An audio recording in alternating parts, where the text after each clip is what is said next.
वर्ष था सन 2003। ये वो समय था जब पूर्वांचल में मुख्तार अंसारी की तूती बोलती थी और उसकी दहशत यहाँ की सड़कों पर नंगा नाच करती थी। पर किसे मालूम था कि मुख्तार अंसारी के ऊपर ज़मीन विवाद को लेकर पहला मुकदमा एक रिटायर्ड रेलवे कर्मी करेगा। जी हाँ, इस समय हम मऊ में हैं और हमारे साथ हैं हरिश्चंद्र विश्वकर्मा, रिटायर्ड रेलवे कर्मी, जिन्होंने पहली बार और मुख्तार अंसारी के ऊपर पहला मुकदमा किया जमीन हड़पने को लेकर। हमारे साथ हैं। सबसे पहले विश्वकर्मा जी, हमसे बात करने के लिए बहुत बहुत धन्यवाद। तो मेरा सवाल ये है कि क्या हुआ था मामला? क्या आपकी ज़मीन कब्जा हुई थी? क्या क्या था, विस्तार से ज़रा बताएं। पूरा परिचय बता दी ना। मेरा नाम हरिश्चंद्र विश्वकर्मा, मैं मोहल्ला बरपुर का रहने वाला हूँ और मैं रेलवे में एक छोटी मोटी नौकरी में था। मैं 2003 में रिटायर कर गया।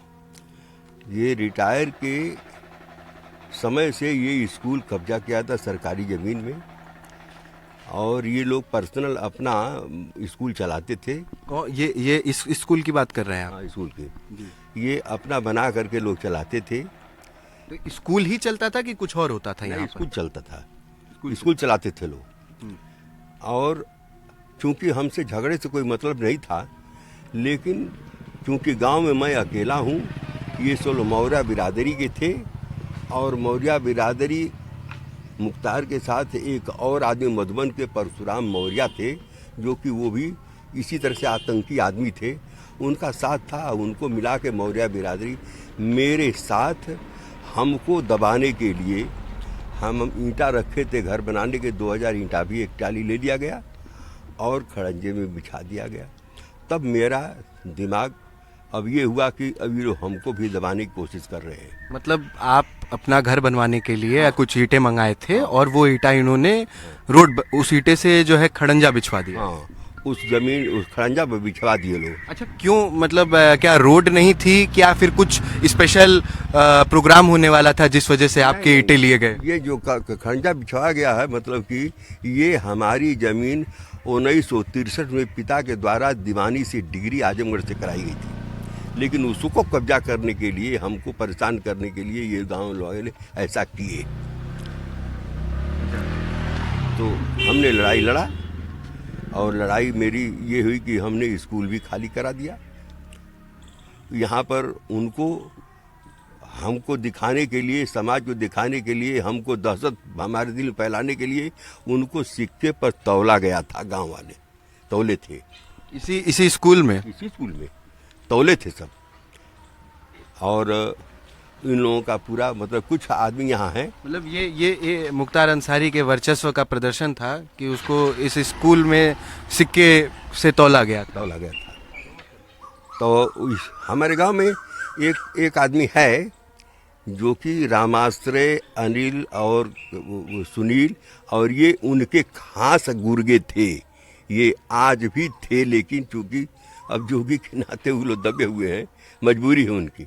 लेकिन ये लोग असली ये बिरादरी के यही थे। ये क्या कहते हैं कि रामाश्रय और सुनील, ये सब मिल करके गांव को बिरादरीवाद में मिला करके उनके साथ एक हवा बनाया था। वो मेन आदमी है यहाँ का। तो ये सब लोग हमारे सामने लेके, हम चूँकि अकेले थे, लड़ाई तो हमने कागज़ से लड़ा। हम लड़ाई मतलब कि लाठी के बल पर नहीं लड़ा, चूँकि हम उतना कमज़ोर हैं। तो इस तरह से हमने लड़ाई लड़ा। स्कूल को भी खाली सरकार के हित में खाली करा दिया, मुकदमा किया और उस पर मतलब कि कागजी कार्रवाई करके ये सब बगीचा उगीचा सब हमने खाली करा दिया। आपने मुकदमा कब लड़ना शुरू किया था, किस साल में? ये है कि पहले से मुकदमा पिताजी हमारे 1963 और 60 में लड़े थे अपने जमीन के, अपने सहन के विषय में। लेकिन नहीं, अगर हम इस स्कूल की बात करें जिसको आपने बंद करवाया है, उसके बारे में बताइए, ये कब हुआ था? ये 1997 में हुआ था। 1997 में कब्जा किया गया था। इसमें कई लोग जो है मतलब कि इसको हड़पने की नीयत से ही किए थे लोग, लेकिन यह ऐसा कि अब ये लोग बदलते गए मतलब कि ज़मीन को हड़पने से ये लोग बचा करके ये गांव वाले जो है इस पर कब्जा कर लिए थे। जी। बात ये थी। मुख्तार अंसारी एक उस समय 2003 की जो आप बात बता रहे हैं, वो बहुत ही पीक पे था। अपने उसके जो कारनामे थे पूरे देश भर में उसकी चर्चा हुआ करती थी। आप एक रिटायर्ड रेल कर्मी थे, कभी आपको क्या डर नहीं लगा? ऐसा है कि मरना तो है, मरना तो है, तो जब डरेंगे तो भी मरेंगे, नहीं डरेंगे तो भी मरेंगे, तो कुछ करके ही मरे, क्या हर्ज है? मरना तो है। तो इसलिए मेरे दिल में हिम्मत बनी कि मरना है, मर जाएंगे, मर जाएंगे, वैसे भी मरना है, ऐसे भी मरेंगे, लेकिन कुछ करके मरेंगे। तो मैंने लड़ाई शुरू कर दिया, लिखा पढ़ी शुरू कर दिया। आज मुख्तार अंसारी कल रात को मर गए, आपको ये चीज़ मालूम ही होगी।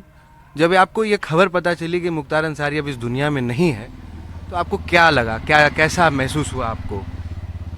महसूस हुआ यही कि उनके दिल में ये भी होना चाहिए था कि कुछ पाकर खोना है, कुछ खोकर पाना है। जीवन का मतलब तो आना और जाना है। 2 पल के जीवन से एक उम्र चुरानी है। जिंदगी और कुछ भी नहीं, तेरी मेरी कहानी है। ये सोचना चाहिए था। ये कहानी है केवल। तू धार है नदिया की, मैं तेरा किनारा हूं। तू मेरा सहारा है, मैं तेरा सहारा हूं। आंखों में समंदर है, आशाओं का पानी है। जिंदगी और कुछ भी नहीं, तेरी मेरी कहानी। ये मनुष्य अगर सोच लेगा तो गलत कर्म नहीं करेगा। तूफान को आना है, वो तूफाने था मेरे लिए। तूफान को आना है, आकर चला जाना है। 2 पल बादल हैं ये 2 पल के, छाकर ढल जाना है। परछाइयां रह जाती निशानी है। जिंदगी और कुछ भी नहीं, तेरी मेरी कहानी। ये कहानी तो रह गई जो आज कहानी ली जा रही है। सब लोग, कितने लोग खुशी मना रहे हैं, कितने लोग गम मना रहे हैं, उनके करने वाले मना रहे हैं ना। तो कहने का मतलब है कि मनुष्य को सोचा चाहिए कि मरना है तो कुछ जीवन में ऐसा करो जो कि आखिरी में ये भी तो सोचना चाहिए कि जो बीत गया है वो अब दौर न आएगा। मेरे दिल में सिवा तेरे अब और न आएगा। घर फूंक दिया हमने, अब राख उठानी है। जिंदगी और कुछ भी नहीं, तेरी मेरी कहानी। ये कहानी केवल तो रह गई, और क्या रह गई? तो इस तरह से मनुष्य अगर अपने विचार को अगर चले, सही विचार से चले, तो किसी को दबाने की कोशिश नहीं करेगा। वो ऐसा नेक काम करेगा जो कि उसका समाज में निशानी रहेगी केवल कि हाँ उसने कुछ किया। बस यही है। विश्वकर्मा जी, हमसे बात करने के लिए बहुत बहुत धन्यवाद। तो हमारे साथ थे हरिश्चंद्र विश्वकर्मा, जिन्होंने मुख्तार अंसारी के खिलाफ पहला मुकदमा ज़मीन हड़पने में दायर किया था। मऊ से NDTV इंडिया के लिए गौरव द्विवेदी।